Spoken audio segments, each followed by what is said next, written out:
painting it bright green, we should have arrows on it, we should have pavement markings on it, not just little tiny green signs up high. But we should also have paths, like Andy said, at 85th Street, at 66th Street, and allow for bikes to go across at 104th Street eastbound and exit at 102nd Street on the east side. This is a side for 24 years. I've been biking for 60. I've been riding buses and walking and driving and everything. And I did some look at this when I heard that people were talking about the transverses. There are 60,000 people a day who take buses through the transverse. 6 bus routes, 60,000 people. Just a point of information on that, the 2 routes, 1/3 of them, that already deviate through the transverses, get only 10% of the ridership. 90% of the people ride the buses that go straight through. We'll be adding, if we do one way on the transverses, we will be adding 10 to 15 minutes a day to the lives of 55,000 people. I don't know how many bike riders there are who would rather take the transverse than a good path through the park, and I agree 1000% that we need to improve 96th Street. I'd also point out that we don't have horses in the park anymore. We have these beautiful bridle paths, 1 or 2 of which could be converted, especially the one around 85th Street, to cross-town bike paths. You can enter the park at 85th on a road. You can make a quick left onto the bike path. They can talk about taking these portions of the loop and making them 2-way.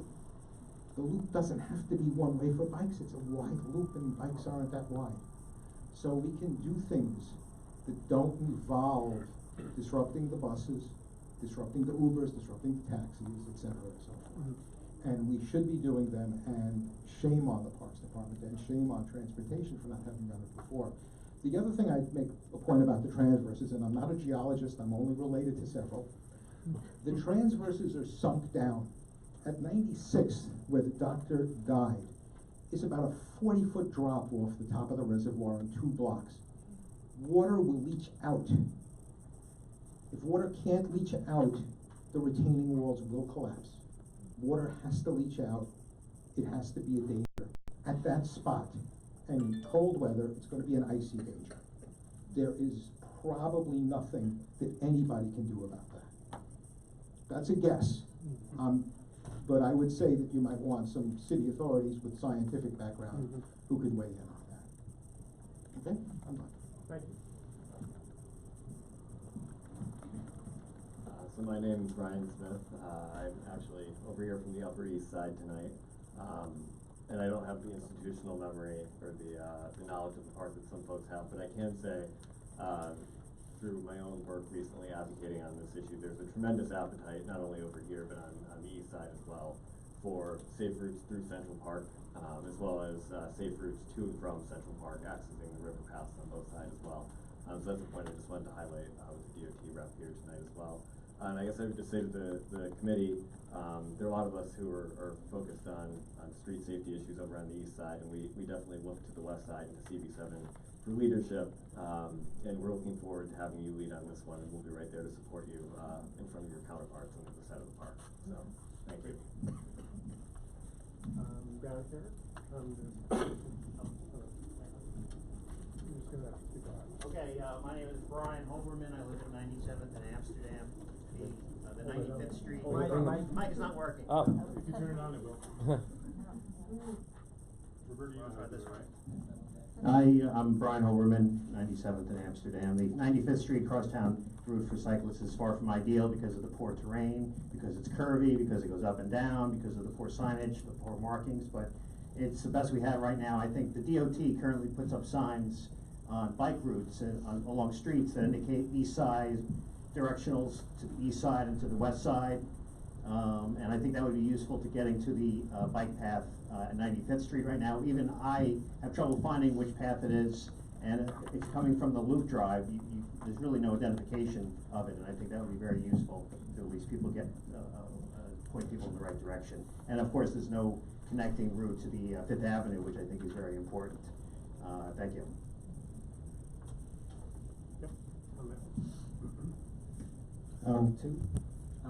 Hi, my name is Joe. I've lived in the city my whole life.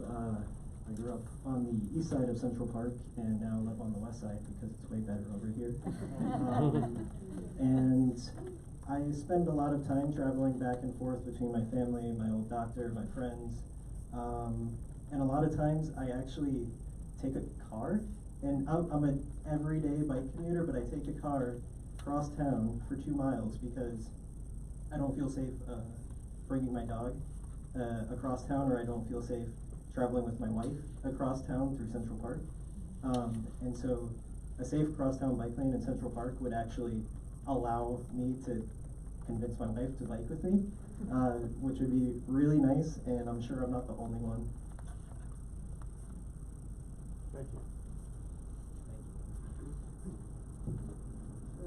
Hello. Deborah Robb, 25-year resident of West 72nd Street. Biking is my main form of transportation. I am very fortunate to have that two-way bike path. It is very well used. I've heard about the 95th Street path and I really struggled a couple of times and got yelled at a lot by pedestrians because I don't know what I was on. It was a mess. Just kind of following up on what this Upper East Sider said, just since we have, CB7 and DOT here, having the luxury of a complete safe path from the east side at 72nd to the Greenway would be wonderful. And so a number of us, I think, would be very happy if we could look into a cross-town protected bike path on West 72nd Street. Anyone else? Comments? I've lived on the Upper West Side for 2 years. Your name? I'm a city bike member. My name is Claire Boland. So I'm a city bike member. I city bike to work. I really enjoy it. It's really nice to have the luxury. Let's say I go out and have dinner and I have a glass of wine. I don't have to bike home. I find it very difficult to cross the park.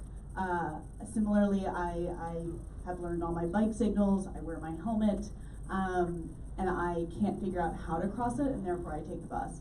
And I'm pretty embarrassed to board the bus with my helmet, being like, I can't figure it out, so therefore I don't feel safe and don't want to do it. Anyone else? You want to speak? Hi, I'm Allison Fisher. I'm also a about 2-year resident of the Upper West Side.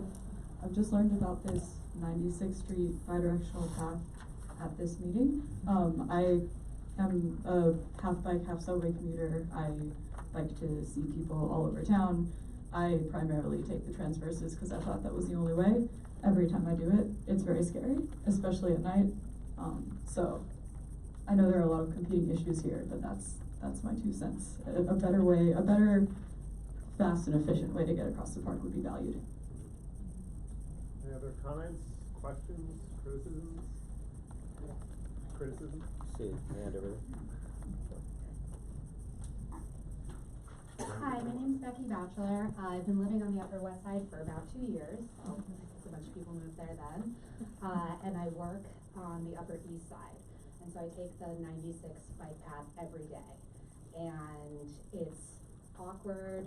I, tried to look it up online and find a good route going across, and it's not online, it's not on any bike maps or anything. I actually knew someone who told me about it, so it was word of mouth that I found out by this.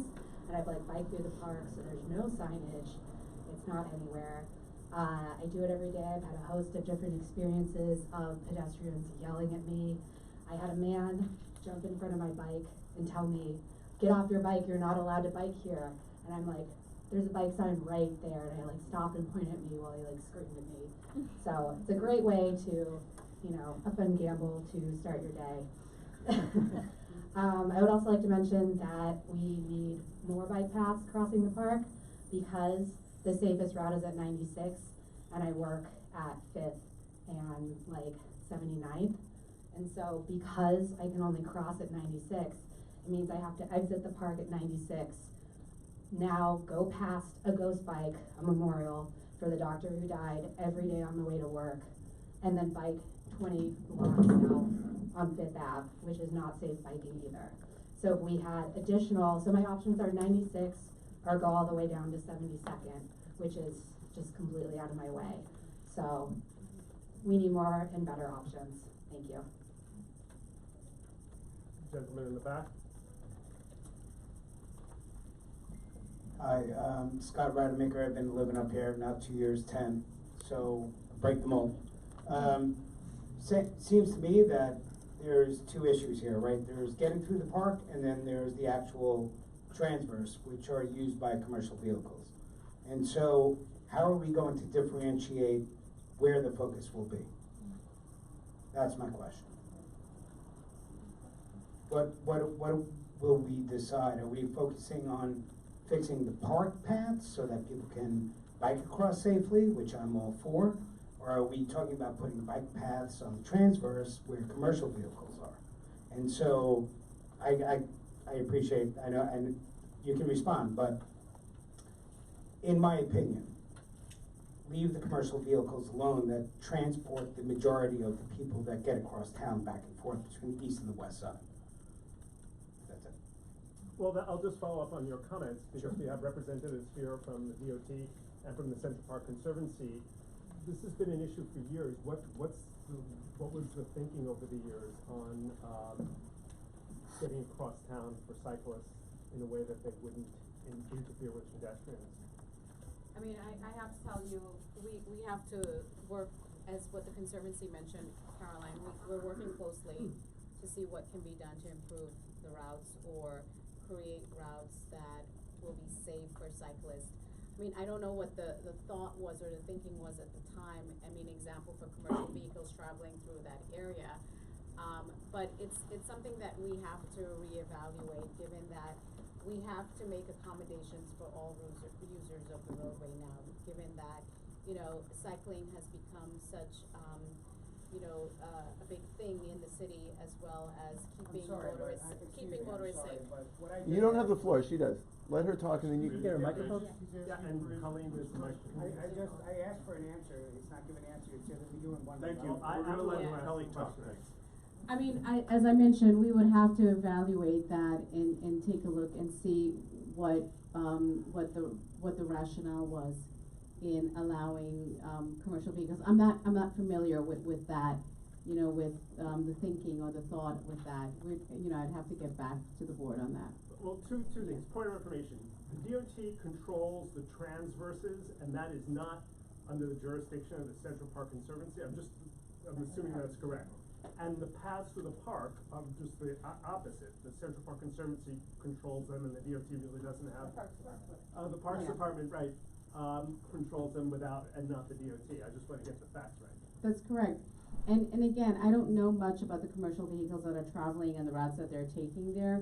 We'd have to take a look at them, and I'll get back to you. But I guess the question is, I just want to be clear, has work been done so far at the DOT to come up with a better solution? What you're implying is that no, there hasn't been work that's been done. And that's why I think we're here at this point, to try to figure that out. Yeah. Well, I think there's a clear need to start thinking about it. No, you're absolutely right. There is a clear need to start thinking about it, just like how we started working with the community board to think about the protected bike lane and Central Park West. You're absolutely right, Howard. Thanks. Sure. Sorry.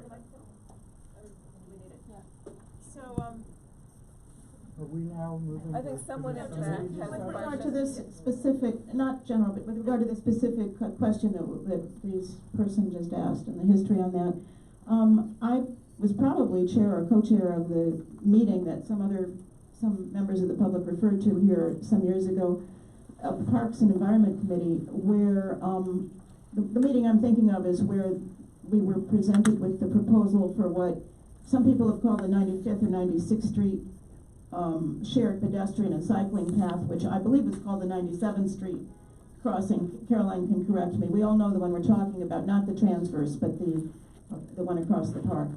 And we had a lengthy discussion at that time, and people did discuss at that time the possibility of and the issues concerning biking in the transverses as opposed to the surface paths in the park. And later, of course, 72nd Street was also made into a two-way surface cross path. But what I recall from the discussion at that time regarding the transverses wasn't just commercial traffic.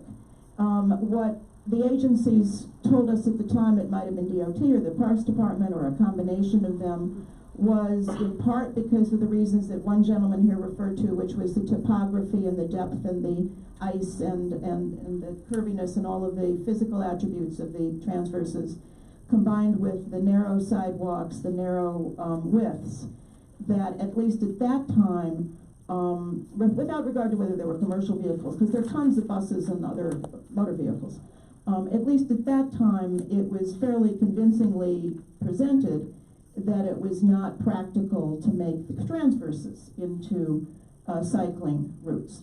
So it's now some years later, we have a great many more cyclists, and if indeed it is now time to think again about those issues, that's great, but we're not thinking for the first time about them. Why don't we have a discussion around? Oh, sir, go ahead. Yeah, hi, I'm Howard Gold. I've lived on the Upper West Side for 30 years. I've cycled for 20. Big difference. I'm very often in the park, and I have to agree with this gentleman about the transverses. Affecting the transverses is completely impractical. There are many, many people who rely on either buses, Ubers, or taxis to get across the park, because there are just not that many ways to get across the park. You'd have to go down on the subway and go all around. And I think you have this image here about sharing the street. I think that's how we have to think about it. And one suggestion I would make, it may go beyond the purview of people here, but there are many, many cities that I've gone to which have bike areas on buses, where you can park your bike on a bus, take it across the park, get off, and head down. I mean, I don't know why New York doesn't do that, because I've seen it in quite a few places. But I think that might help some of this to have a total solution. You use public transport, you use your bike where you need to, and you sort of accommodate everybody's interest. We'll have a discussion around the table now, and if there's someone else who comes up with something, we'll have another couple minutes later for the. Yes, but first, well, I just want to make sure that any of the police department, Ms. Greenleaf or Colleen, if you want to say something. Sure. Could I mention that Captain Surubi Garcia has also joined us from Oh. precinct, so thank you for being with us. Great. Okay, why don't we have the discussion around the table, and we'll start with Sarah. I first wanted to agree about the buses. I take the buses across town all the time, so I want to make sure, and I know obviously a lot of other people do, so we don't want to mess with that. I'm wondering though, because I never would walk across, I know there are sidewalks in the transverses, but as a pedestrian, I just would never do that. I did it one time and it felt like I was completely in the wrong place. So I'm wondering what the thinking is on keeping sidewalks there, and if we could remove the sidewalks and instead create some kind of protected bike lane, even if they were only one way, you know, something like that. Colleen, do you have any immediate reaction to that? No, and again, I mean, this is the start of a conversation that we would have to look at all of the requests or input that we're getting, you know. Okay. I just first wanted to note that this cycling boom in the city didn't happen on its own. People didn't just all of a sudden jump on bikes and say, yeah, I'm going to bike. It happened because the city created safe bike infrastructure, started to create it. We have a long way to go. But it's a chicken and egg thing. You create a safe bike lane, you get a few more cyclists. You create another one, you get a few more cyclists. And it's incredible to me that the city officials up till now apparently have not considered the danger of crossing Central Park until now, and they're right now still in listening mode. That's just unbelievable. But to me there are two things. There's the low-hanging fruit, and then there's the heavy lifts. The low-hanging fruit are, like, for instance, Dr. Cameron might still be alive if he knew about that 97th Street, and he may well have known about the 97th Street moonscape that we're talking about, but he might not have taken it because it doesn't connect at Fifth Avenue. You can't go from the east side to Fifth Avenue. If that had been possible, he might have taken it instead of the transfers, and he might be alive. I know I would make that. Could you explain why it doesn't connect? We're looking at a map, and I've been on it too, and what's the problem? There is a path where there's one of the hundreds of cyclists must dismount signs on the path forbidding cyclists from using the path. Yeah.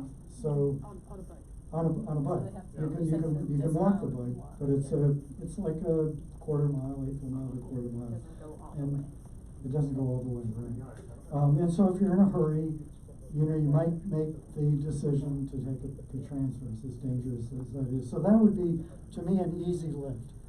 That's one of the easy lifts. Another easy lift is there's a bridle path just to the south of the reservoir, and I've talked to Chris Nolan about this before, and nothing's been done about it, but there's one of those hundreds of prominent cyclist must dismount signs there on a dirt path where Parks Department officials and precinct officers park their private vehicles. There is no reason not to allow cyclists to cross there, even if it doesn't connect. And it does sort of connect if you go a little bit south on the West Drive and then go around to 85th Street if you're going west. Another, as other people have mentioned, another very easy thing would be to stop making this 97th Street, first pave it and also make it not the best kept secret in Central Park. Put up signs that are visible. I mean, compared to the cyclist must dismount signs, they're, I mean, it's beyond belief. If the Conservancy would put half as much effort into welcoming cyclists on just a few paths across the park as they do in banning cyclists on all the paths, that would really go a long way. And pedestrians. I was saying that would help pedestrians as Yes, well, they would yes, have clarity. yes, yes, exactly. And cyclists wouldn't get shouted at. Another very easy lift is somewhere around 85th Street, around the Pine Tongue, north of the Great Lawn. Something to be worked out there, and on 66th Street. Now so I think there are a few paths that could be carved out, and it could be properly signed so pedestrians are warned and cyclists are given permission to ride slowly, and that could be emphasized. You're not going to, ride, like you're in the Tour de France on one of these things. Now the heavier lift would be the transverses, and as Sarah said, there are sidewalks on most of them. There are sidewalks on both sides. Maybe those could be combined. The road could be shifted over. Right, and so you could make a wide bike path, maybe even a two-way bike path. I'm not sure where there's enough space, but that's I think that's feasible on everything but the 96th Street bike path, which I think only has one sidewalk. And then there's so I would like to propose that. Great. Point of information. Do you want to? We're looking at the Conservancy's own map. the Central Park Conservancy's website. There's a bunch of maps here. One of them is the bike map. Sorry. There are a bunch of maps on the Central Park Conservancy website. One of them is called the bike map, and there's a key, and the paths that we're talking about The transverse roads. Yeah, it's indicated here, transverse road, parentheses, vehicles only. So I don't know if that's Bicycles or vehicles? No, but you're saying no pedestrians. No bikes. Well, what do they mean, vehicles only? What does that mean? I'll have to look into it. Which are these in? On the Central Park Are you looking at 102 or are you looking at like? I'm looking at the map. Which transverse? All. There's a map key, Okay, so and all it's of a these- gray line with dots through it, and that's the No, map to me, key. vehicles means. No, I actually think though that what that is clarifying is that they're not, transversers are not inside the park. I think that's what that is.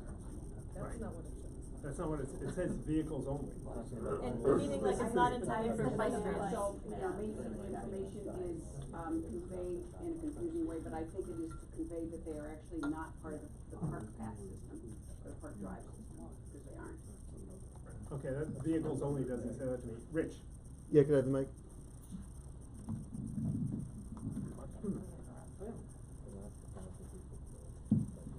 So, first of all, I want to just make a point. And is your name Becky?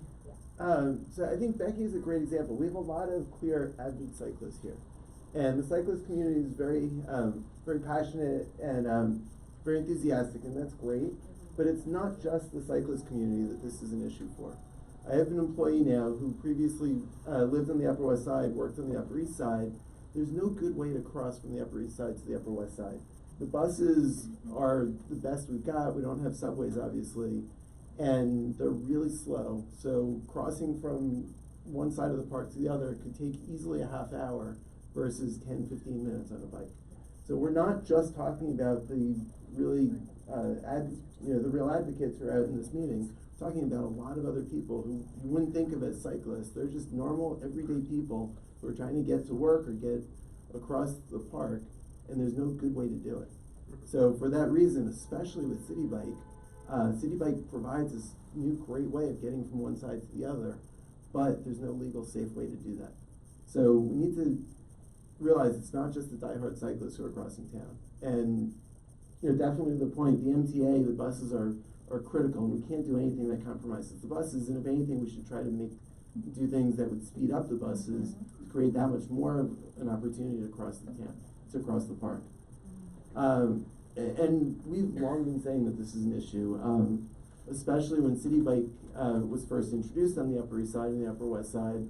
We were saying, we need safe crosstown ways to get across the park. And unfortunately, like with Central Park West, it takes someone dying for this conversation to have any traction, and that's really, really unfortunate. This is, it's not something that we can wait and plan and think about. This is still a ticking time bomb. This can easily happen again, and we have an imminent danger. We need action immediately. So we need both short-term solutions while we're thinking of long-term solutions.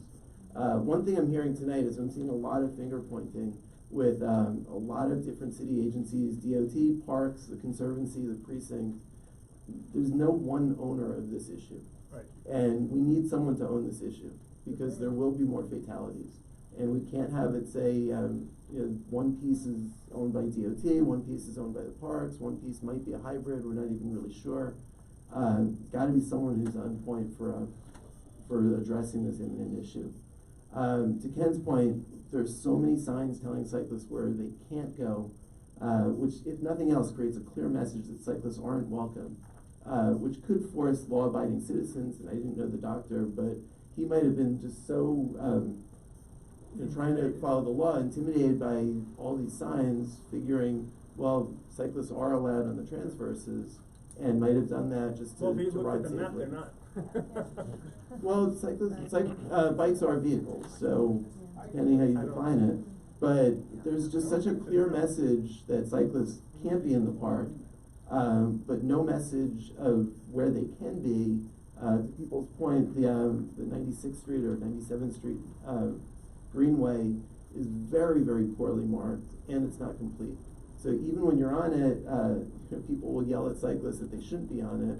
There's no clear sense of how to get onto it coming from the west side. There is one of those many signs saying that you can't get on it, what I would think is the obvious place to cross to get onto it. And then you get to the east side loop, and there's no sense of where you go from there to get to Fifth Avenue. And we definitely don't want to be pushing cyclists to go on the transverses, especially short term, because they're not safe. Having said that, we need to do everything possible in the meantime to make sure the transverses are as safe as they can be. I do have a car. When I drive across the transverses, I always go the speed limit of 25 miles per hour. I am not aware of any signs saying that the speed limit is 25 miles per hour. If they're there are very few. And I always have cars right on my tail trying to go much faster than the 25, much, much worse than on city streets. We need to very clearly mark that it's 25 miles per hour, and we need to make sure that's very strictly enforced. And I did speak with the deputy inspector, and he says that there is good enforcement. You know, the more enforcement we can have, the better. These also would be an ideal place to have the your speed radar signs. They're not that expensive, and we can very clearly send a message that if you're going over 25 miles per hour, you're driving unsafely and exceeding the speed limit. Short term, and again, we've got a ticking time bomb here, so we need short-term solutions. We need more shared paths, more paths that exist already made to be shared paths until more permanent solutions are developed, especially in the winter. And the idea that he died on a winter day, potentially, we don't know this, but potentially from hitting ice, when you can't imagine there were many pedestrians in the park, and we easily could have more crosstown paths when there aren't as many pedestrians. But instead, those signs are up all year, intimidating cyclists from going in the park. It's clearly the wrong message. And in terms of where cyclists can go, in addition to needing signs throughout the park saying where cyclists can go, we should get those designs to Google Maps and other places where cyclists might look up how to cross.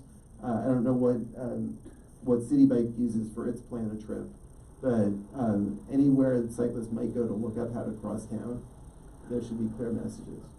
As far as long-term solutions, I think we should leave that to professionals. We're not traffic designers. Again, there needs to be someone who owns this issue.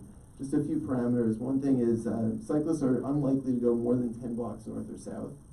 So we need many crosstown paths. We can't just have one at 96th Street and expect people much above or below that to use it. We need paths all the way across the park. The 96th Street Greenway ends at the loop. Google Maps does show that you can go up to 100th Street and get out to the park. I've heard that's closed.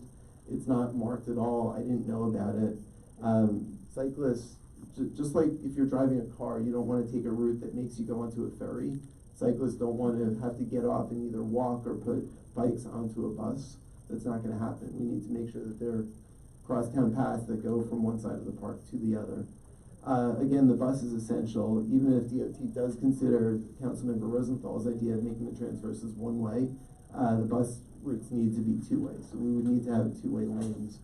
And I agree with Sarah that the sidewalks aren't needed on the transverse. We've got, pedestrians can cross the park any number of ways.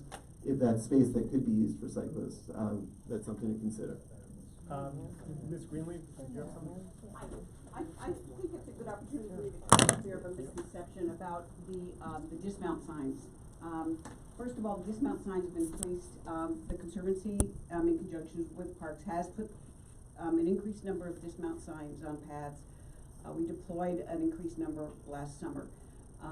Those are put out to notify individuals who are on wheeled devices. Cyclists are not the only wheeled device in the park. We have an incredible increase in scooters, incredible increase in skateboards. Everybody has seen them. Everybody is swearing about them as well, but they are also coming into the park and trying to utilize what are pedestrian paths. Those signs are deployed to notify individuals on wheeled devices that it's under the park's rules and regulations. New York City Parks rules and regulations prohibit wheeled devices on pedestrian park paths. Okay, it is not a Conservancy rule, it's a New York City Parks rule. And it is certainly not to say you are not welcome here. It is to say, please proceed safely. This is a pedestrian path. This is where we have children walking. This is where there are playgrounds. This is where there are elderly. This is where people who are in wheelchairs are. This is where dogs are. The pedestrian paths may not be safe for wheeled devices. It is not just cyclists, okay? It is, please come in and proceed to the designated area where cyclists can ride, which is technically on the drive and then on the shared paths as well.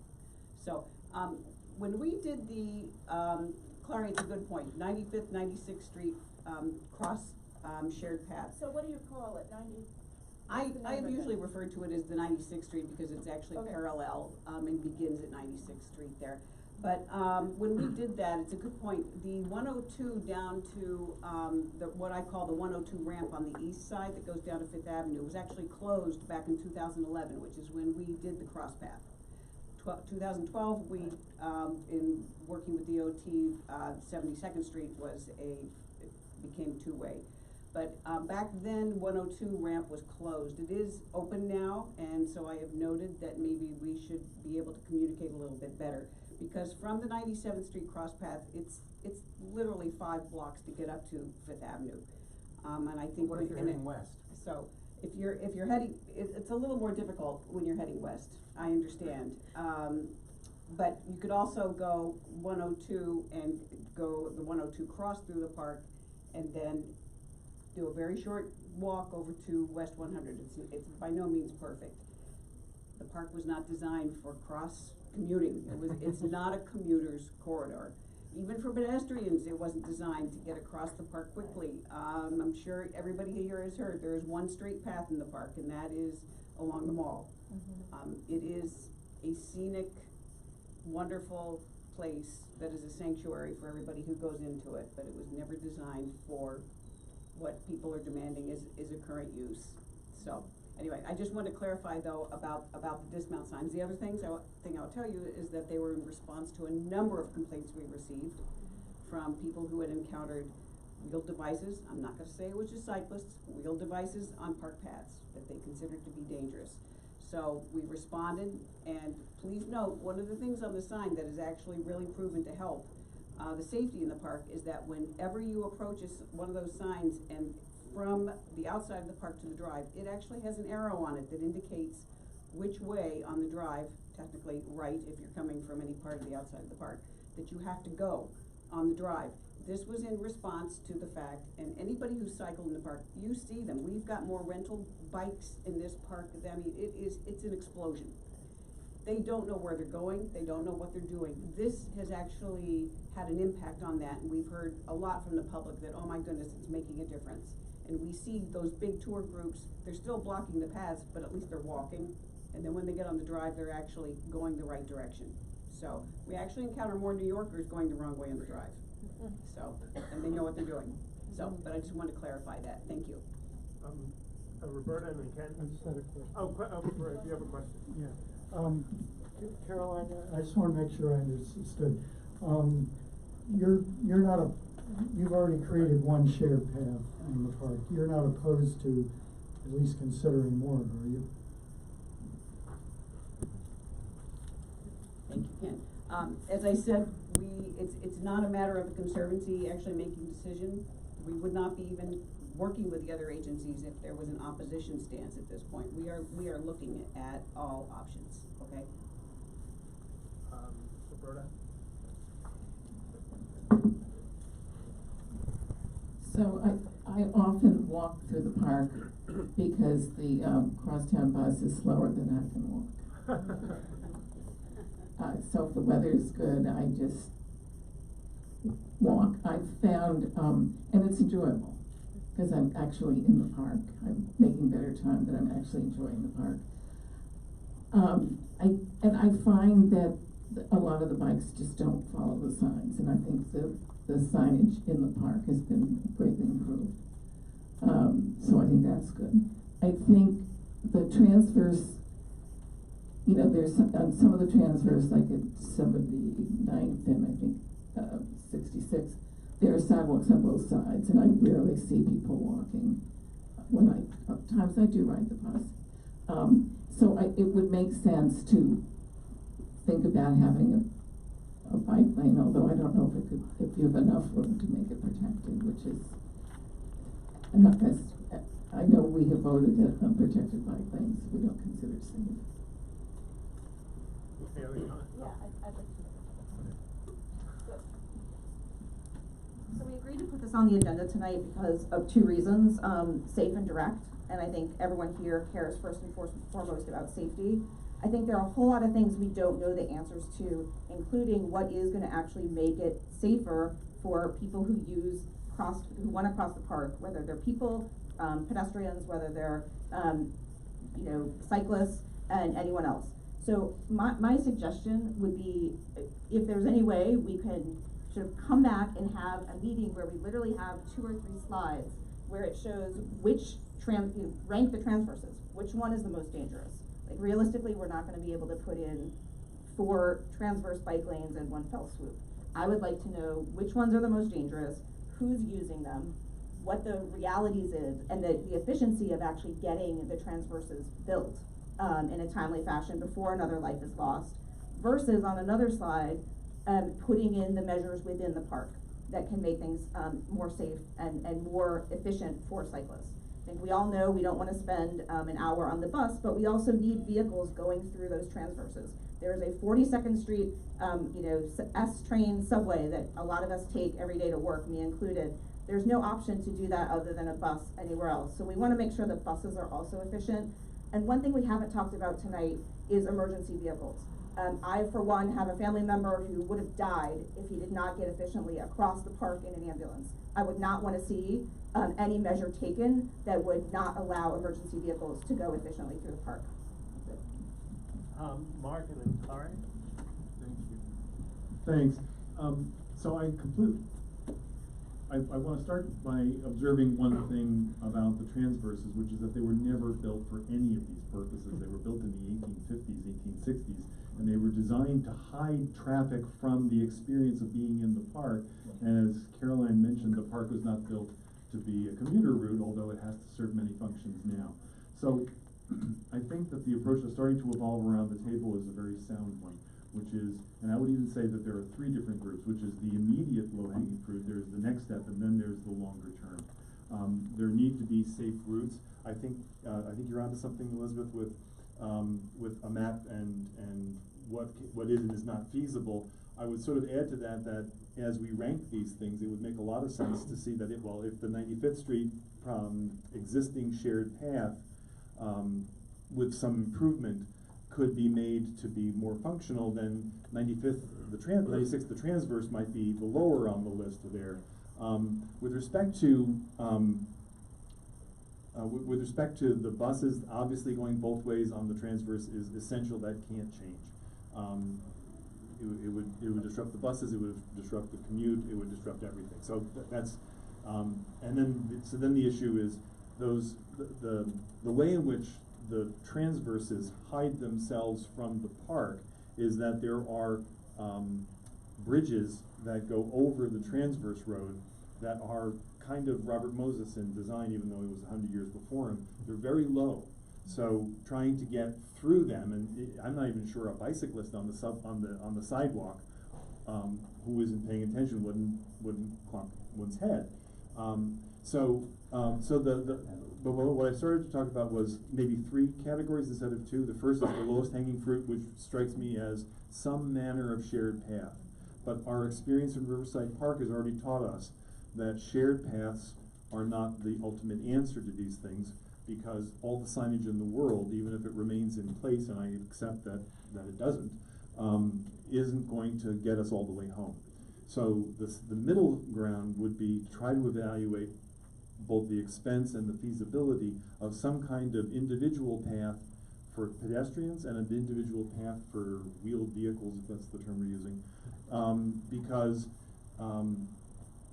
everybody needs their own place to be, and that's kind of my driving principle here. And then the last aspect would be what we can do about the transverses, and I'm not certain that all the transverses are susceptible of a safe solution. And where I want to end with is what we also came to understand, actually thanks to the commanding officer of the 20th precinct, to observe when we were talking about Central Park West and the bike lane, which was, if you're going to have something that you lay out for the public to use as safe, it darn well better be safe. And right now, obviously, we are way short of that. I also don't, I guess my last points, forgive me for adding one more, is I completely get the need for immediate action, but it has to be the right action. So I think a bit of study and a bit of coming back here, not with just a map, but a map and a proposal that looks at something that at least one of the competing agencies agrees is in some way feasible, and then trying to work toward what would make sense to make this work is the way to go. So I don't know that there's an immediate action item for this committee tonight. I'll leave that to you guys to decide. I'm sorry, these committees. Leave that to you to decide. But I think that three-pronged ranking is going to be helpful in trying to move us forward. Thanks. And then Clara and then Jay. So, when the three of us, the chairs of the the then chairs, because we have a new co-chair, of these committees, we spent a fair amount of time formulating the title of the agenda item, which was, and in my view still is, a discussion of these issues. It was certainly precipitated by Dr. Kammerman's tragic death, but it was to be a discussion of these issues. And I do not think we should be making any particular requests tonight. I don't think we need actually even a resolution. I'm not sure I would support any resolution tonight. But if so, only the most general, asking for further study and feedback. And going beyond, I think Elizabeth's suggestion, or that we get some 3 months from now and ask the agencies, and plan now for the agencies to come back, and the Parks Department as well, who are not here tonight, to see how close they have been able to come then to some specific options or proposals. They may have been able to rule some things out. They may be able to have come back and say, thank you so much for telling us, for reminding us of the problems with the 96th Street shared pedestrian cyclist path. We've put up new signs. We've maybe figured out a way to get to Fifth Avenue. I know that's an uphill battle, but maybe it can be done. So, but I don't think we should tonight take any particular position. We certainly have learned that what many of us knew already, which is that the signage and the other aspects of the 96th Street path are not ideal, but can, as Ken said, be reasonably readily fixed. And we think that our agencies have gotten the message on that. With regard to the transverses, which is the other opposite end of this, I am very, very skeptical about removing the sidewalks. I'm very skeptical about any conceivable safe use of the transverses for cyclists and pedestrians. I think we are open, should be open to hearing from the agencies about that, but I'm very, very skeptical. So I think what our primary focus should be is whether there's a way to have safe cyclist and pedestrian crossings, which, as Mark pointed out, ideally should not be the same, at surface level across the park. There have been some suggestions tonight about the bridle paths. There's been some suggestions about other paths. It's not easy to reconfigure Central Park. Ironically, perhaps the Conservancy has been doing a fabulous job for the past 25 years or whatever in restoring the original landscapes in the park. But on the other hand, there have been many changes in Central Park over the years. It's not absolutely a static landscape. And there may be ways to employ parts of the bridle paths, part of what are currently pedestrian paths, to make safe cycling and wheeled vehicle, I should say, crossings. Probably most needed at the 86th, generally around 86th Street, because we currently have 96th Street, we've got 72nd, and perhaps in the 60s as well. I think we ought to be focusing on those two underserved parts of the park. I'll just finally say, though, that I, as a pedestrian, like Roberta, I walk across the park a lot, and my husband bikes in the park a lot. But I welcome the no wheeled vehicles signs on the pedestrian paths. And I around the park and across the park, although maybe not enough of those.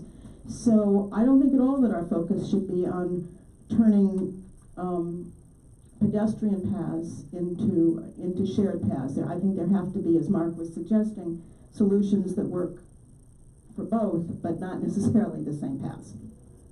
Jay? Or pass this out to Jay.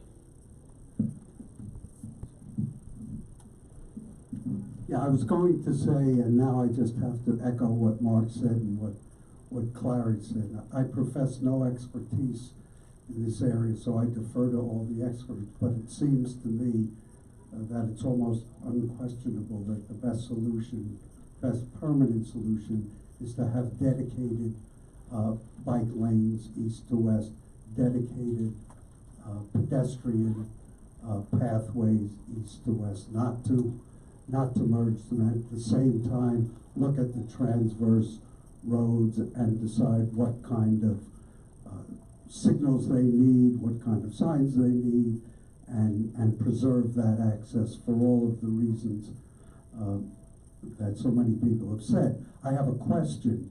Ultimately, much of what is going to happen is going to depend on budgetary considerations. And again, I'm not an expert in the funding of these kinds of issues, and I ask all of you or any of you where the money would come from. Does it come just from the city budget? Does it come partially from the Conservancy? Is there state money available? Is there federal money available?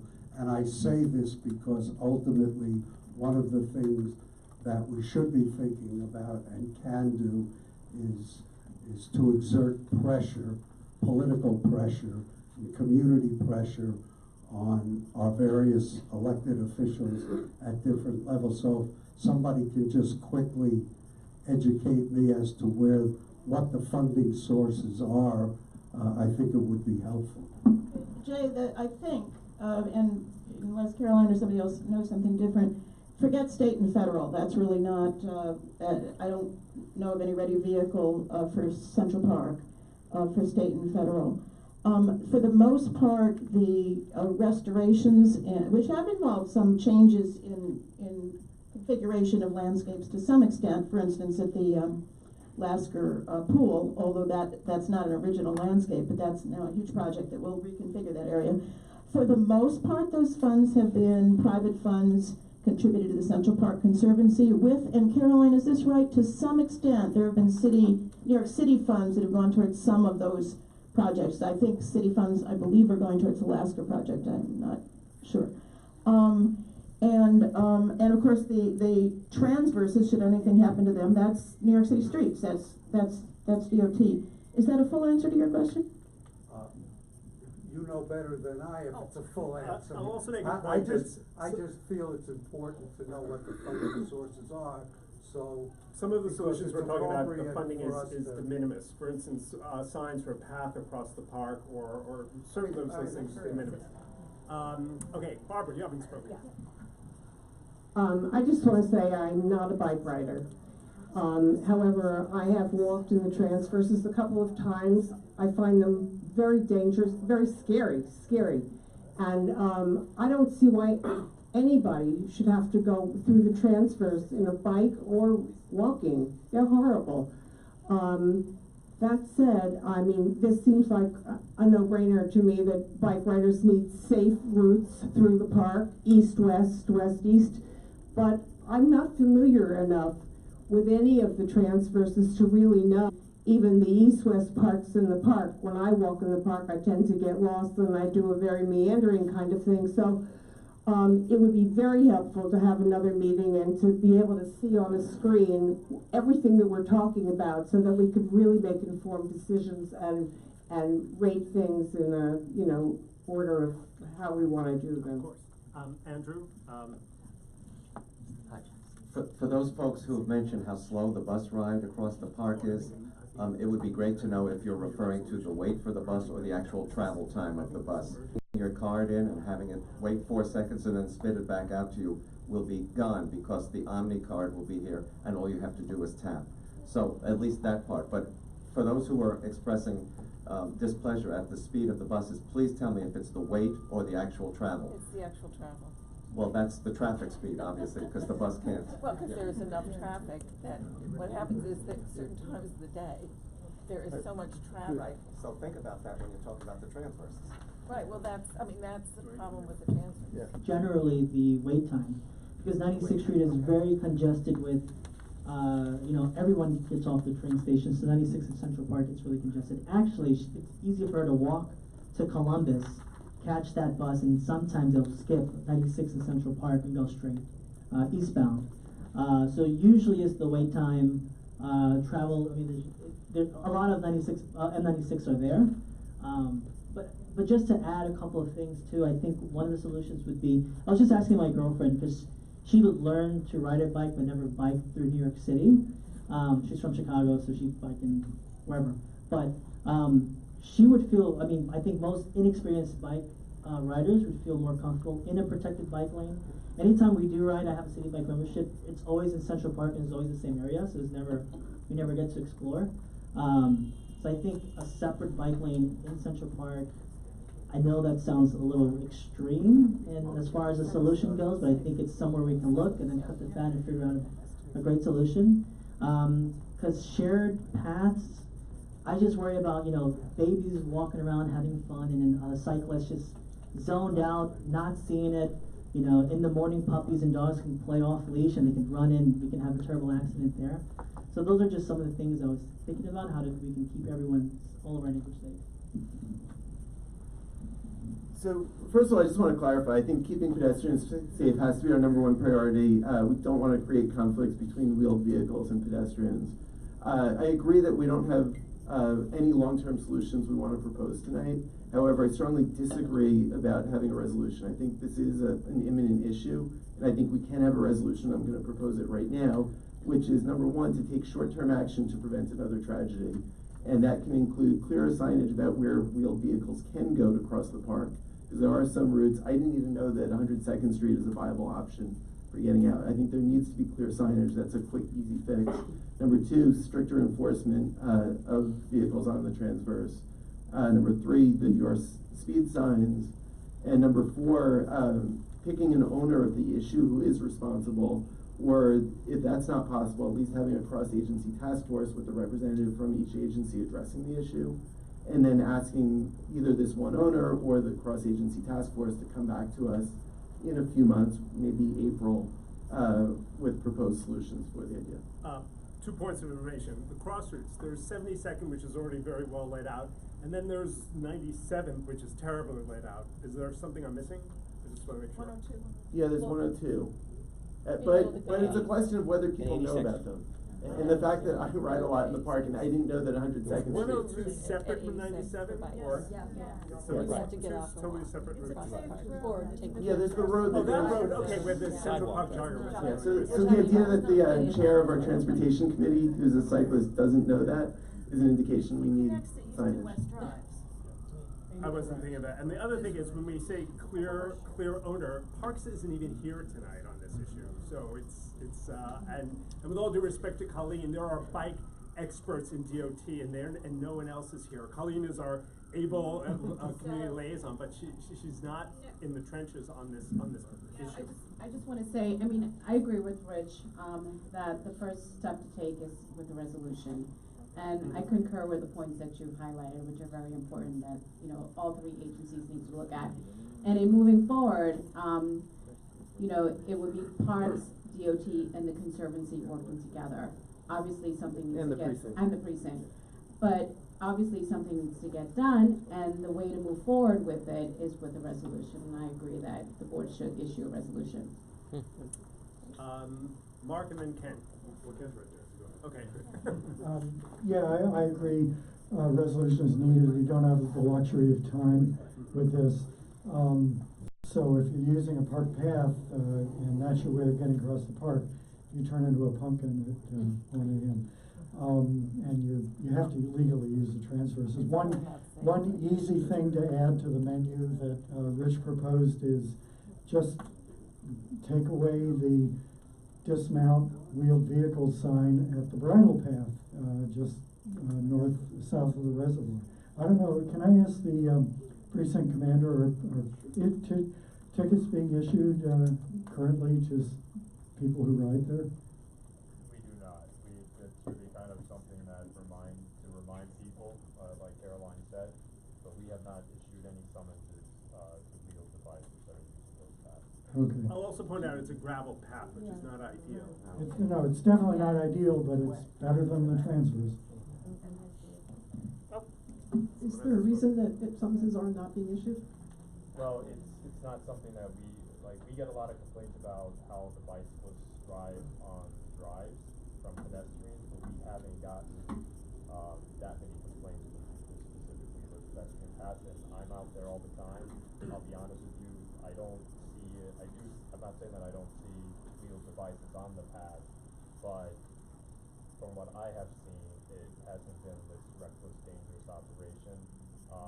It exists. It's a tool that we can use. will take action, but nothing that I've seen personally when I'm out there, and in terms of the complaints, I don't think right now it warrants it, but I'm open to your criticism and your suggestions, and that's something that we can do. Yeah, it's also a gravel path, so it's imposed. I'm not talking about the gravel path, I'm talking about just in general. Well, since I'm sitting next to the guy who's responsible for getting the cars out of Central Park, I should, hat tip to Ken. But I want to say tonight, nobody has mentioned the fact that there are no cars on any of the roads in Central Park. And I think that's, I forget, Ken, when did that happen? Okay, so that's a big deal, and that's a lot of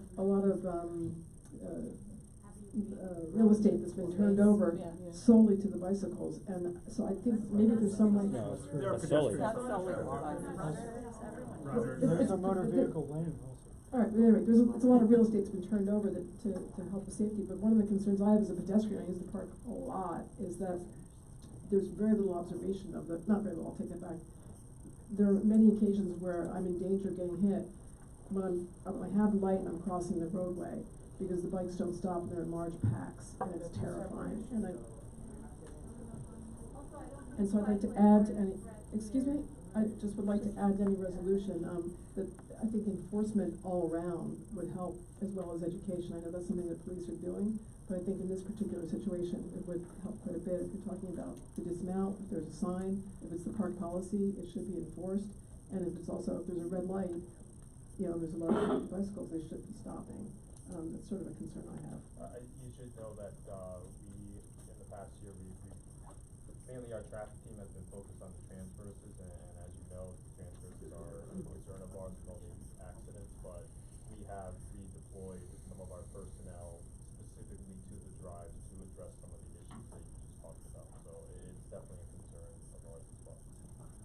It seems particularly bad when you come down the hill from Strawberry Fields, and you cross over, and then same side, on 72nd on the other side. That's exactly the path I usually take across the park. Doug?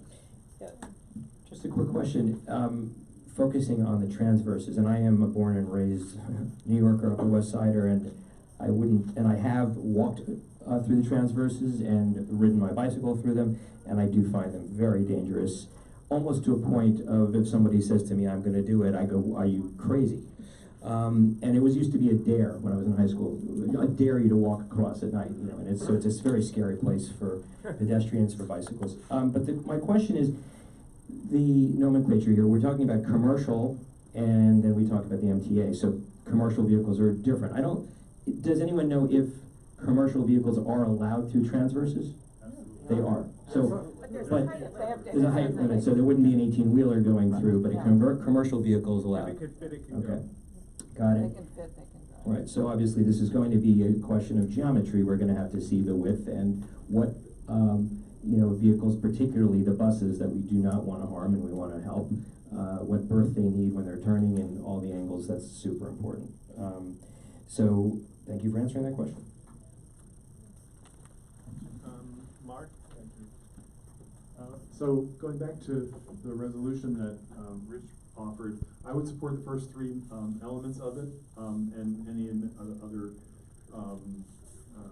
tack-ons that are in that spirit.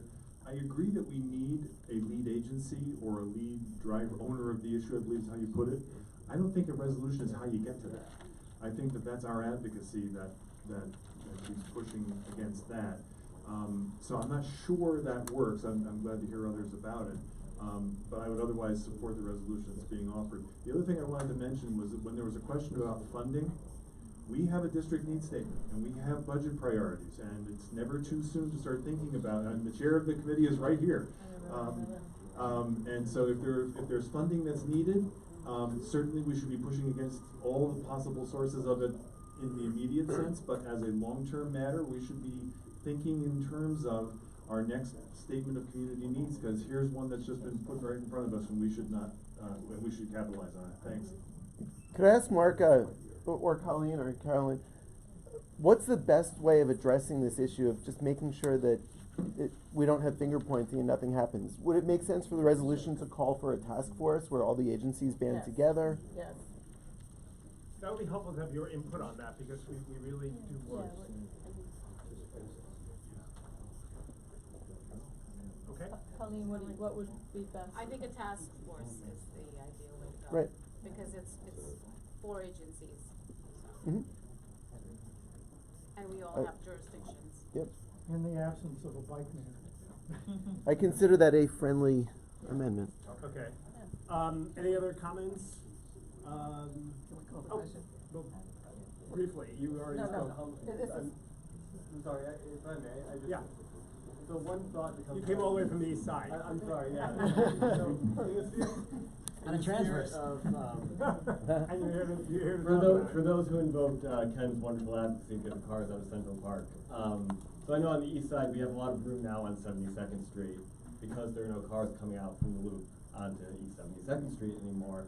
And what comes to my mind when we hear a lot tonight about the agencies working together and where you put the cyclists in Central Park to get across at other points, and what can be done in the short term, I would just suggest that one short-term solution, because it would only involve one agency, the DOT, would just be to make it easier for people to get to the path that's already in great condition along 72nd Street through the park.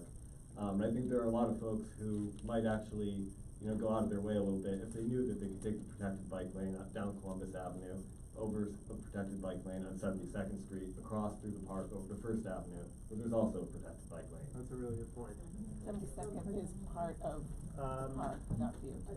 I just wanna say, if you're proposing that, then I really think we definitely need to have some enforcement, because the corner of 72nd and Columbus, it is harrowing to cross as a pedestrian. It's absolutely harrowing, because the bicycles are going every different direction. There's a City Bake stand on the, between 72nd and 71st, and the bicycles are departing from that stand, going both directions. That's a nexus of danger. So if you're gonna have a protected bike lane on 72nd Street, you've gotta have some protection. Okay, anyone else? Yep. I think when we vote tonight, on this resolution, if we do a task force, I'm just wondering the merits of having other boards that border the park involved in this conversation. Well, that's I the don't know question, the is first the thing task about- force They're just talking the about agencies, or is it the Right. agencies and representatives from CB7? Right, I'm wondering if the others should be part Well, of it. I'm asking the first question. If it's just the agencies, then It's it's just talking about That's just the fine, that's agencies. fine. I do think though that when we have the discussion. Yeah. it Should should of course be- be. Yeah. Oh, yeah, it should absolutely, be. yes, no doubt about it. That's all. So the task force would be comprised of parks, the Central Park Conservancy, the DOT, and the precinct? Okay, so there are four entities on this, and maybe we could have a review or a recap of what's going to be on this resolution, Rich? Yeah, can you just read So that? number one, short-term action, which is clear signage, which I think encompasses your point, of where wheeled vehicles, can go to cross the park. Can we just recap, so the 72nd, which is laid out fine, actually, although there is that gap Can he between. just read his resolution? Yeah, can we just get the resolution? But I just, what I'm going into detail on the resolution, I just think we should be clear about what that is. It's clear signage of where, wheeled vehicles are allowed. So that if you're trying to get from one side of the park to the other, you can see signage knowing where you can go. Number two is stricter enforcement on the transverses. Number three is your speed signs. And number four is recommend setting up a cross-agency task force with a representative from each agency, which is DOT, Parks, the Conservancy, and Precinct. And then the second part is come back to us in April with proposed solutions. I second it. And then what I suggested, I'm sorry. the bridle path, that's just a matter of removing a sign. I think they should come back to us. Rich? Well, it could be an ask. Two things. One, Rich, what did you mean by enforcement on the transfers? The transfers. Motor vehicles speeding on the Well, I transverses. think that should be maybe said, because I didn't know whether you meant Yes.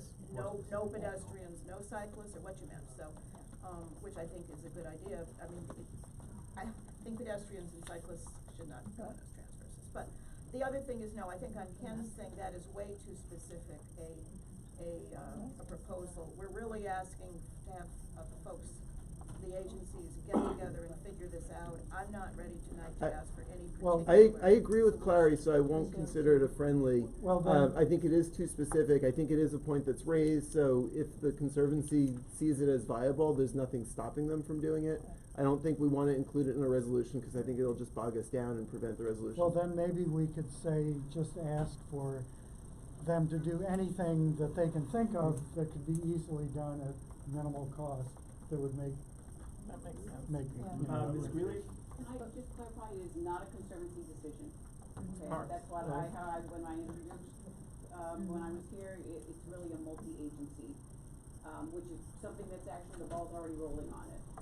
We are looking at it as multi-agencies. So what if we were to say, consider other short-term solutions to enhance safety? Yes, That's fine. fine. Good. I think should, Yes, ma'am? could you show your resolution? Yeah. Yeah, I'd like the resolution, amended so that it says, enforce all, vehicular, regulations or something like that. So it's not simply isolating out just the speeding of the cars and the transfers, because I think it's off topic, so I don't consider that I don't friendly. think it's off topic at all. I think that should I be. think we're Excuse me, talking I think about, we're talking about safety in the park and we're crossing talking the about park. cross-park routes for cyclists. We're not talking about cyclists riding on the loop. Well, I That's a don't known issue. The I don't see precinct why- I don't has see been why we enforcing shouldn't it. be talking about, it's for pedestrian cyclists and others through Central Park. That includes pedestrians. I mean, pedestrian cyclists and others through We're Central Park. talking So I about think we should- cross, it should be safe about all the cross, regulations. the whole focus tonight and It's intent of the discussion routes. is crossing the park. And I agree with Rich that, Susan, that your suggestion is off topic, I think. Yeah. Bring up a new Yeah, business. we can talk separately. Yeah, right. And we can talk. Can we call I just don't see why you would. Roberta, do you have something? She wants to call the question. Oh, call the question. Okay. The resolution concerns routes, laying out routes for where bikes could be and making it really clear where they are. Where passages would be. Well, that's where It they doesn't, could pass, where they it could doesn't be. even say routes. It just says come back to us in April with proposed solutions. Well, why April? Yeah, I think this is why April? ASAP. This is So we can make ASAP. it March? We should say March? ASAP. Okay, March. Or ASAP. I would, March or ASAP or no later than March. right, How's that? bingo, yes. We should, this is a matter of some urgency, that's what we're here tonight. Any other comments before you call the question? Okay, all those in favor of Rich's resolution? Those would be the joint committee. On the committee. Yes, the joint committee is voting together. Who, you want me to count? 1, 2, 3, 4, 5, 6, 7, 8, 9, 10, 11, 12, 13. Okay, all those abstaining? Opposed. Opposed? I was gonna do it first. Abstaining, 1. Any people not on either committee here tonight? Board members, Board members who are not on the Parks or the Transportation Committee, Who are in favor. favor of the resolution, please raise your hand. 1, 2, 3, 4, 5. I got 4. 5. 5. All those opposed? All those abstaining? 1. Great. The resolution passes, and hopefully we'll get something sooner than we hope. And a big thank you to everyone from the agencies and the precinct for coming on such short notice. Both precincts, actually, so thank you. Yes. Yes, thanks a lot for coming. In the spring. In the spring. And they assured us as soon as the weather gets better. That's in the parks, all the parks people, go home. Thank you. Oh, yeah, you guys.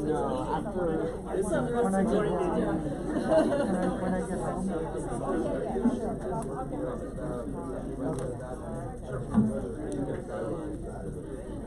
Julian's such a good guy, helping explain.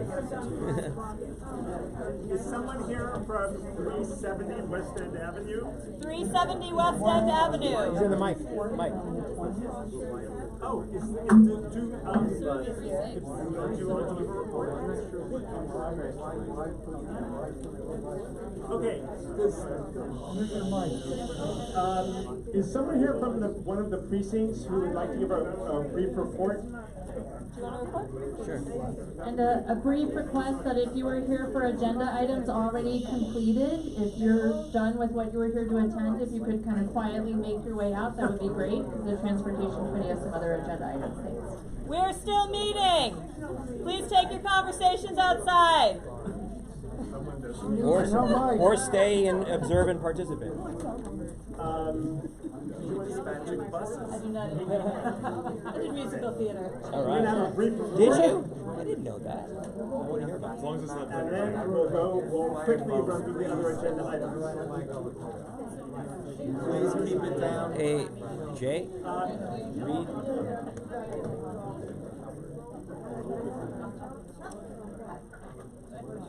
Okay. Why don't you come on over? Could you come over here so everybody can see you? Okay, let's have some quiet while we're hearing the report from the 20th precinct. Hi, good evening, everybody. I'll just give a quick rundown of the our traffic numbers for year end 2019. So there was thankfully there was a decrease in collisions by 14%, and a decrease of almost 9% of collisions involving pedestrians. So that's good. Unfortunately, there was an 11% increase in collisions involving bicyclists. 11% sounds high. It's when you talk about raw numbers, it's 43 versus 48. But for this year, we're definitely going to focus on enforcement, education, and engineering. So we're teaming up with other agencies and trying to see, not only look at what changes we can make when it comes to the roads, just to make it safer for pedestrians, but we're also increasing enforcement. We just towards at the end of the year, we conducted an initiative, and this was actually citywide that did it, Fail to Use Pedestrian Initiative, just to make it very clear. The precinct as well, on New Year's Eve into New Year's Day, we conducted, it was an initiative, it was a lot of education where we actually have, what are they called? Those goggles? I forgot what they're called. Fatal vision goggles, where you actually, I don't know if any of you have ever worn it, you put it on and you, it actually kind of gives you the feeling of what your perception is when you're drinking. So it shows that, you know, you're slower when it comes to reaction time. Obviously what you see, people put it on, and then there's we have like a mat on the floor, and it kind of, we had people walk on it, how officers would say walk on the line. Without the pleasure. Fatal vision goggles. I was gonna say, If you're drunk and you wear them, do you walk straight? No, no, it's actually just as bad. But it's good, you know, it gives people an idea. Yeah. Exactly. But we put it out there, and we do it a lot, especially around Amsterdam and Columbus Avenue, where we have a lot of nice restaurants and bars and stuff like that, and we just, you know, we want to educate people and let them know, listen, even if you have 1 or 2 drinks and you think you're okay to drive, just, you know, wear this and look how bad it is. So we took pictures, and people are actually having a good time. It's actually fun to kind of try it. But we're also reaching out. This is Sergeant Rodriguez, by the way. This is the new traffic safety sergeant, John Carlos Rodriguez. We also went to, we're visiting a lot because we had the fatal collision of the 85-year-old woman. We're reaching out to more senior centers. They went to 4 last week, and we're providing a lot of education, not only on being a safe pedestrian, but also just on the scams that are going around with the phones and stuff like that, and even there's scams where people will approach you in the streets. And then our next project is we're going to be visiting schools as well. We know that, you know, the kids are always walking around with their heads dug in their cell phones and not paying attention when they're crossing the street. So that's another avenue that we're going to take, just to make sure that everybody stays safe when they're crossing the streets. Any questions?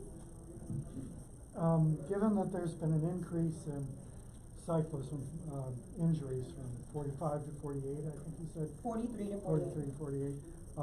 Is there any outreach to drivers in terms of how to behave on the street? Drivers of vehicles or bicyclists you're talking about? Drivers of vehicles. Well, yeah, we do let them know. Unfortunately, I'll be honest with you, and this is what happened with the pedestrian. A lot of the vehicles, you know, when they have that side panel where they can't really see. It's unfortunate. So we are letting them know that that's something that they need to make sure, especially when they're turning left, is one of the worst contributors to fatal injuries is turning left. You have to make sure you slow down, and you have to make sure that you're looking. What we're also doing is we're trying to educate bicyclists as well. So what we're doing is we're going to visit a lot of the restaurants and all the locations that offer food delivery. We're educating the delivery bicyclists to just make sure that they're following the rules. Make sure that when they're coming across an intersection, they're slowing down, and especially to pay attention to who's coming off the sidewalk when a pedestrian is actually going to step off the sidewalk. It's all about just making sure that they're safe, not with the vehicles, but also with the pedestrians as well. So we're doing that. Hi. I would also just like to mention a couple of things. To parse this out, many restaurants do employ their own delivery bicyclists, but what is becoming more common is that there's third-party deliveries, and I think part of the reason is that the restaurants are avoiding their own liability and responsibility and money. But those companies like Relay and Caviar, and there are multiple organizations, you wouldn't encounter them in a restaurant. I mean, you maybe encounter them coming and going, but the restaurants are not responsible for them. And understood. That is something that we're working on as well, just Great. reaching out to all these delivery companies. Great, because I've been seeing an uptick in just reckless behavior with a lot of these e-bikes, which the governor vetoed that bill, but they're on, not only do I see them on the wrong way on the avenues, on the streets, but they're also on the sidewalks now, going faster than 25 miles an hour in some cases, overtaking motor vehicles, although I consider them to be a motor vehicle. It is an electric motor after all. But I'm hearing from with my own ears and eyes, but I'm hearing it from my friends, my neighbors, because part of our outreach at the community board is to listen to our community, and I'm bombarded by friends, relatives, strangers, neighbors, that this is a real problem. So I just wanted to echo that. Thank you. Yeah, understood. We've actually increased our enforcement a little bit when it comes to bicyclists. We always try to maintain positive correlation between the amount of accidents there are with bicyclists to the amount of enforcement that we take on as well. So right now the amount of accidents is about 3%, and the amount of enforcement, this is for last year, and the amount of enforcement was about 4%. But we're making it very clear, one of the main violations that we're addressing is running the red light. We see bicyclists do that a lot, so that's one of the main violations that we're addressing. Do any of these great initiatives that you're talking about, do you ever discuss these with the 24th precinct and coordinate these kinds of? Yeah, we do. We actually have an initiative coming up next week with the 24th precinct. Yes. Yeah, so we do a lot of stuff, especially when it comes to like the Broadway corridor. That's one of the busiest corridors. So any precincts that share Broadway, we are always conducting initiatives with them as well. Can you actually just say a little bit more about how you're coordinating with them, or what that And what event you're is next week? coordinating, And All it takes is we talk to the precinct, and so Sergeant Rodriguez will talk to the 24th precinct traffic safety sergeant, and we'll pick a day or a couple of days in the week and the corridor, and then we'll talk about, okay, this is what we're going to aggressively enforce. And that's it. That's all it takes. 86th Street shouldn't be the boundary of good policing, Oh, obviously. yeah. Sure. CB7 represents. I just wanted to point out, as you said, the vast majority of injuries and deaths on our streets are caused by motor vehicles, including the injuries to cyclists. Cyclists are not, the studies show, are being injured and killed by drivers who break the law or drive aggressively, and you know that. An electric bike has not killed anybody in New York City. That's actually not true. As far as I know, they haven't. In Central Park, it just happened a couple of months ago, where It's the bike riders, they, the riders. right, but they both got injured and one died.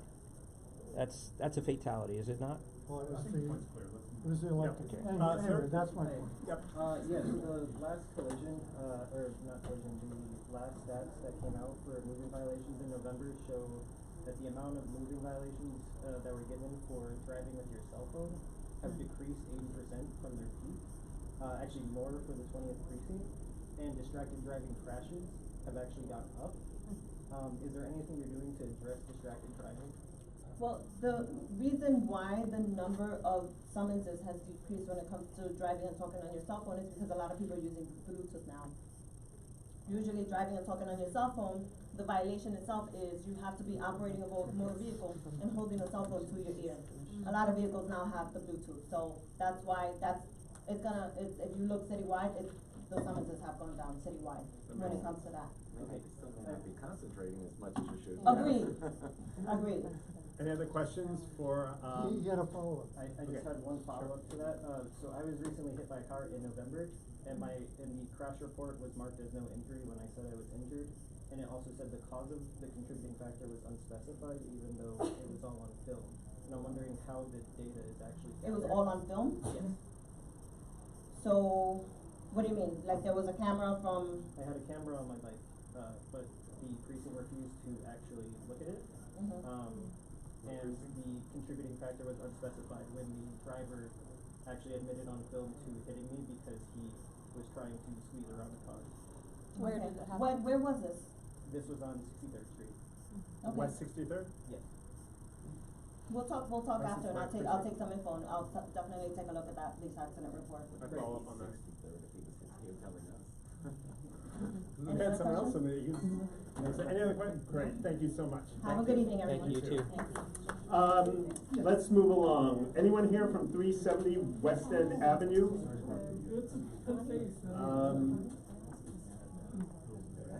They're asking for, I literally have no knowledge about this. I assumed someone was going to show up. So did I. So. Oh, right. So are we just like tabling it till next Yeah. month? Okay. You're exactly right. Now you're on, Andrew. Improving the M11 bus. Yeah, well, as everybody who uses the M11 knows, it is one of the slowest in Manhattan.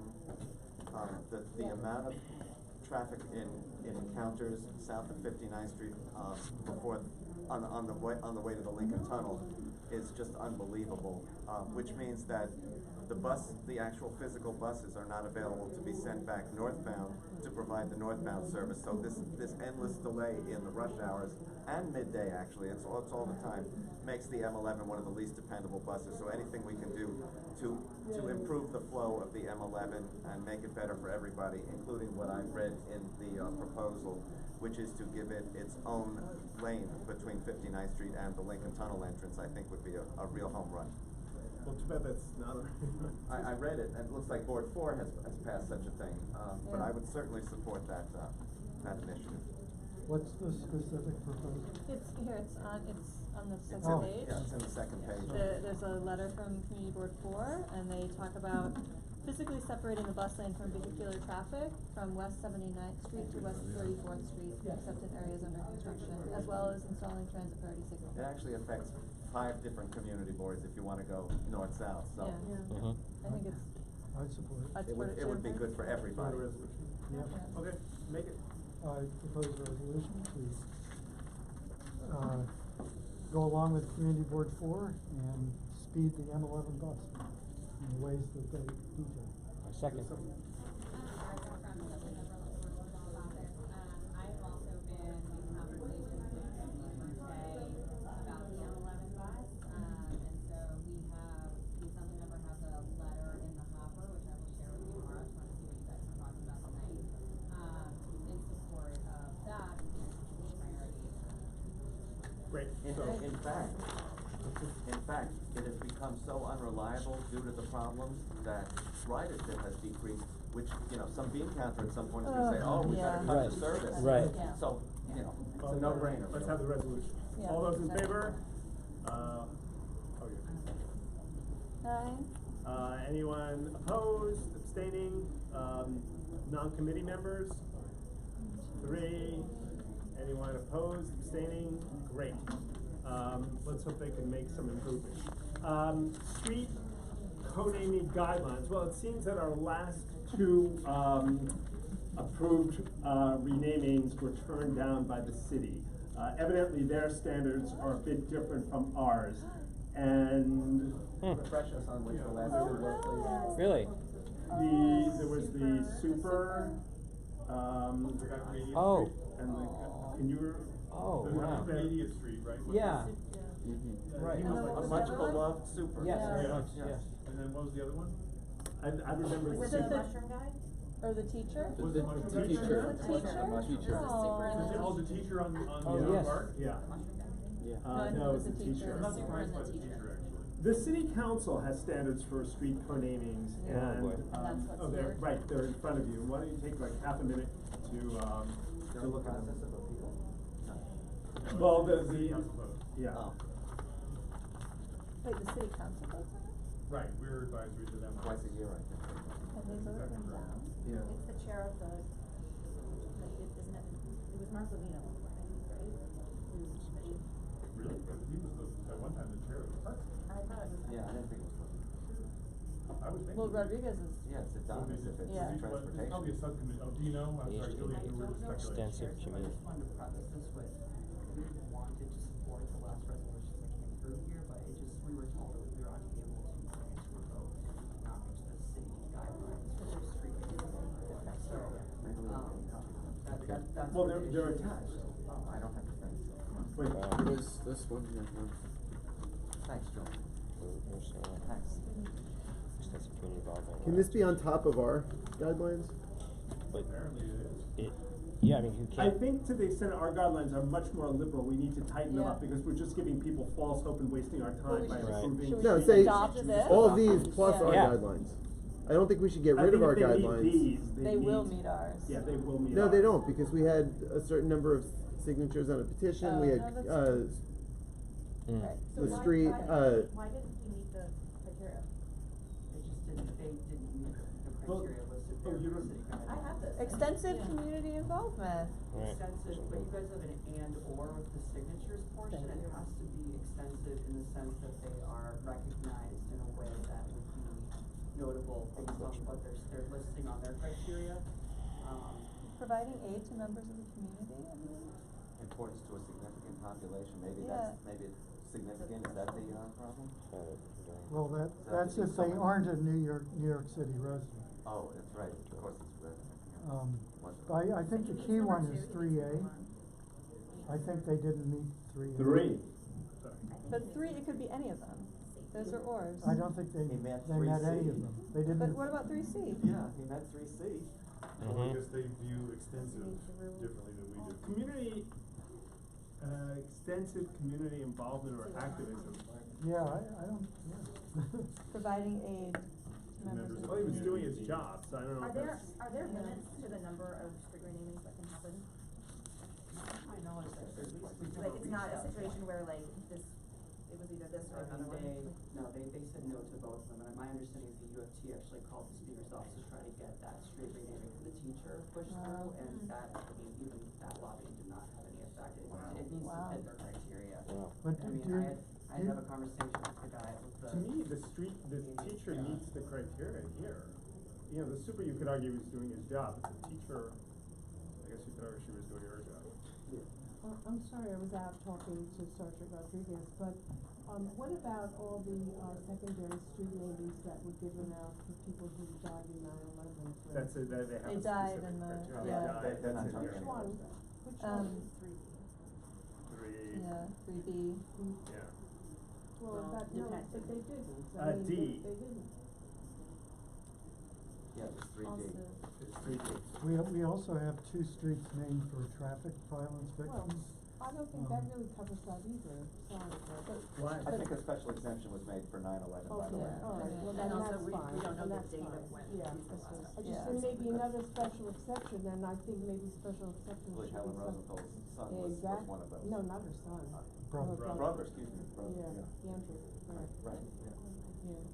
Do you want to adopt these as additional to our own guidelines so that any, Yes. secondary street renaming that comes to us would have to meet this set of guidelines Yeah. and our own guidelines, Doug? Well, no, I mean, I generally agree with that, it's just that these may be subject to change, so whatever we're adopting should be subject to Very the simply, we current will city adopt, council regs. any secondary street renaming would have to meet our own criteria and the city council's current criteria. Yeah. Yeah. Okay, that'll be the resolution. All those in favor? Everyone's in favor. Okay, anyone opposed or abstaining? No. Any, non-committee members, all in favor? 3, any non-committee members abstaining or opposed? No. What else do we have here? Is that it? 10. New business? I don't know. What was the issue though? It's some planters. I know nothing about 3 it. different plans. It has to do with 3 planters. I know nothing about it. So where is There's 370 cannabis. West End, is that 96th? 77 to 78th Street. That's collegiate school block. Yeah. Lisa? I have 2 small items that I wanted to bring up. Okay. One, because Colleen is here, the 97th and West End Avenue corner that you guys asked for physical daylighting, it still hasn't happened. Now, 3/4 of the bollards that are the flexible bollards are down.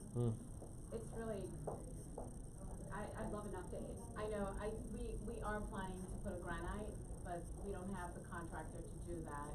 We're looking to, I've requested it to be expedited, so I'm hoping within a few weeks or maybe within a month, we'll have someone put a granite block there. Yeah, the board did send us a resolution on it. Okay, it's really important because the bollards are down. We also sent a letter to DOT asking them to consider, bridge-to-bridge summer streets. So summer streets currently starts at the Brooklyn Bridge, goes up, you know, as you all know, up Park Avenue and stuff across 72nd Street into the park, which is great. We asked them if they would consider extending it across 72nd Street on the west side so that people could actually enjoy, you know, basically from the Brooklyn Bridge to the George Washington Bridge. And I brought letters, CB7 was CC'd on these letters, but just if anyone wants to read them, if you guys care to think about it, or it, that would be great. And it would really open up Summer Streets to the Upper West Side, which has never happened, so if Any anyone's discussion on that? interested in that. Maybe have a resolution next month.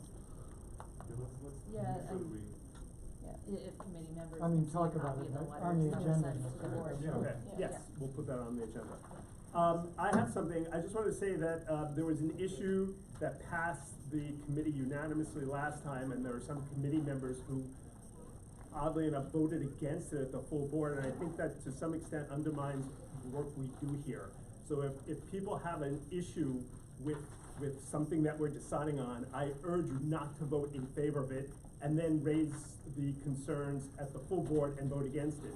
You need to raise the issue here because we're in charge of coming up with resolutions that we recommend to the full board.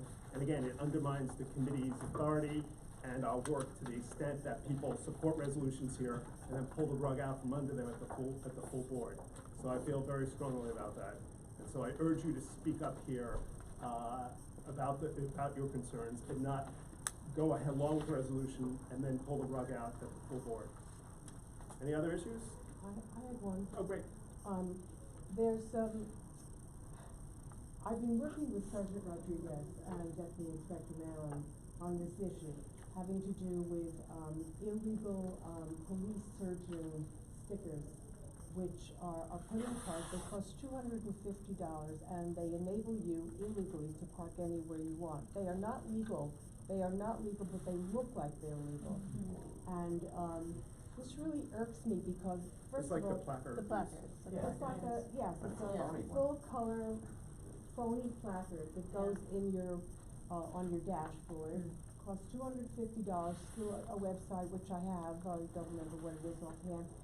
And when I brought this up with Deputy Inspector Mallon, he said, "Oh, that's my pet peeve. I really want to get those people." Well, there's a creep chiropractor who's actually an illegal tenant in my building because I live in a condo. You have to reside in a condo in order to work out of it. He does not. He only uses it as office space. Alright, so, and he's a creep all the way around. He's the one with this placard, and he normally parks at the hydrant at the end of my street on 74th and Broadway.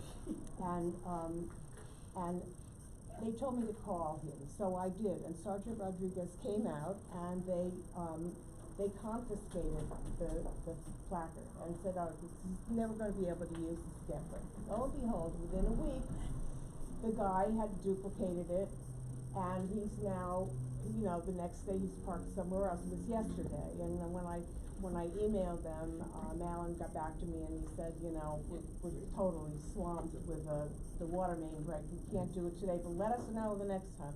But I know he's duplicated it for at least 2 other employees in my building. They have the same placard in their cars.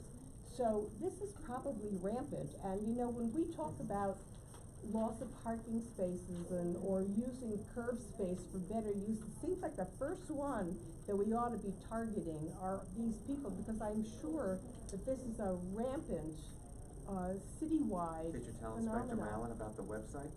Yeah, there's a whole, there's a Twitter account. My understanding is that it's a crime, and the person, if they're observed doing it, will be arrested. It's not just confiscated. But if it's a website that we know, that website can be given to the police and they can pretend to be. Right, unless that Yeah, and website they is go out to of state, Ukraine which is a and whole get the other. people. Yeah. Streets Probably not Blog illegal to has print it, a- but has to a use big it. article on this Yeah. also, and they note the website But there. it's not just illegal placards, It's it's also actual legal placards, yeah. ones that are Being used improperly as- used. That's true, Improperly yeah, used, that's yeah. absolutely true also, right. So, I have one, I'm sorry, I have one for you, and I'm actually going to speak to Deputy Inspector Mallon about this. A very dear friend of mine who lives in this district, very near to where we are now, is a very celebrated former fire chief who participated on 9/11, and he is part of the honorary fire chiefs in New York State. He has a license plate that I'm not going to identify it, but it's FD and something. Mm-hmm.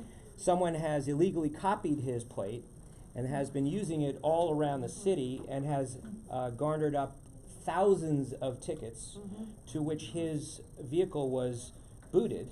And get this, many of the tickets are illegally parking in front of a fire hydrant, which is really, incredibly egregious, especially for this former fire chief who was very involved in 9/11. And so there's a map now of where all these, but unfortunately the traffic agents, when they find the ticket, when they find this plate and they haven't flagged it as an illegal plate. But this is something also going on in our district too, not just, I will add one more thing. The curbside access, I don't know what to do about this. The board requested us to come up with standards. We came up with standards. They turned them down. So any thoughts, ideas? I'm tempted to. Standards for? I mean, I think the full board, I would just say. Let it go? Let it go. That was my inclination as well. I disagree, and. Stands for parking for, right. Since you brought it up, I'm trying to find my notes, I heard two good thoughts, after the meeting. I think we should go back, because otherwise they're all getting rejected because we don't have standards, and we came up with standards and the standards were rejected. I think we do need standards.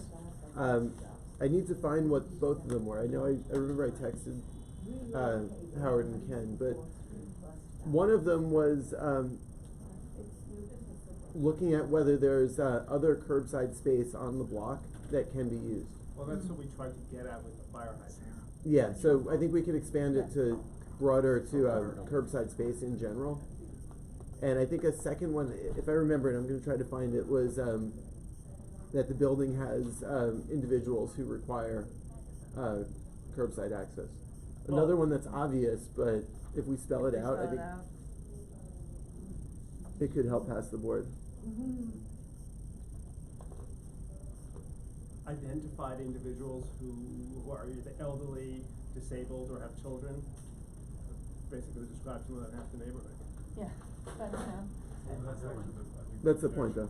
That was the objection. Okay. The objection was that in effect, by covering the waterfront, you covered the entire district. Do you want to, this is the sense of the committee, I'm being candid, I'm giving you my personal opinion, I don't have a strong feeling whether to go back or not. Do people have an idea whether we should go back or not? Meg? I mean, I think also related to the content, you verbally explained, but it was also, at the 4-hour, 15-minute mark of a 4-hour, 45 minute. So you verbally explained the rationale for the 40-unit threshold, but I think actually having some statistics, or like some of the information about why the committee came to that criteria written into it so people can read it and digest it would be helpful. And I think also we didn't highlight enough of actually what a barrier that criteria about not having any objection from a block association or otherwise. It was late. Yeah, it was late and people didn't have the bandwidth to talk about it. So I think maybe considering some friendly amendments and including more of the discussion within the written resolution and the presentation of it would be helpful. I would suggest that we not take it to full board next month when we have our other resolution. Oh, wow, I forgot that, yes, Yeah, okay. I think that would be too much for the February full board meeting. March.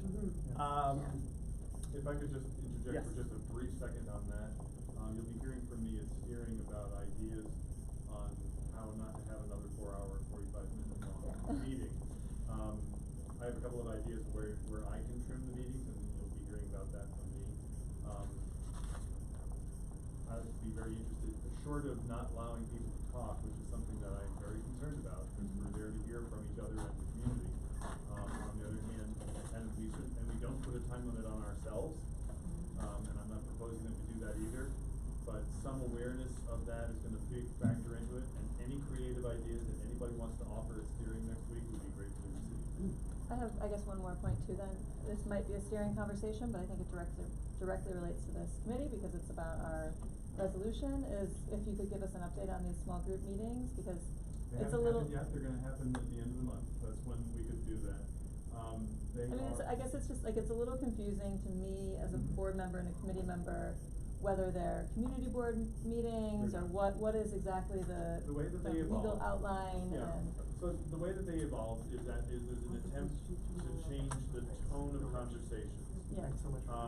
And to a certain extent, it was helpful at our December meeting because we had a different feeling in the room, I think. But for sure, anything that, so the purpose of these things is not to wordsmith or change or in any way address the resolution that's coming before full board. There may be some changes that the chairs agree to, but in consultation with other board members, but that's basic, the resolution is what it is. This is an attempt to address the following, which I observed. We have a resolution that calls for a study, and yet there were significant members of the public who saw the words on the page and said, that's not what you really mean. And so trying whatever I could to come up with, and this is all on me, and so I know I'm not supposed to say I in context like this, but I don't want to stain anybody else with my crazy idea.